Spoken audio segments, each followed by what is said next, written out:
Hello guys, meron po tayong customer na gugupitan. Fast forward po ang ginamit muna dito. Gumamit po muna ako ng unang media clipper guide. Sumunod nilinyahan ko po yung kanyang mga laylayan. Sumunod gumamit po ako ng 1.5 clipper guide. Dito po dahan-dahan ko po sa binubura yung linya ng guhit. At alalay lang po ang pagbubura po. Baka po ma-oklob kailangan hindi po dalastas, hindi po bilis-bilis, kailangan alalay lang po. Para fast forward po muna ang ginawa ko para mabilis. Hanggang sa may patiga, tinanggal ko na po yung linya ng guhit.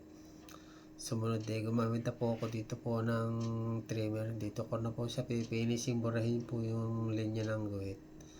Sumunod pinawasan ko po na yung mga labis po dun sa mga kantuhan. Hanggang doon sa ibabaw, binawasan ko na rin po ng tiga konti. Sumunod nilagyan ko po ng sikap yung sa may tapat ng tenga. At akin na po nilinis po yung nasa may batok po ng balayiwang pusa. Alalay po. Dito na lang po ako magtatawas. Maraming salamat po. Thank you po sa mga nanonood po. Maraming salamat po.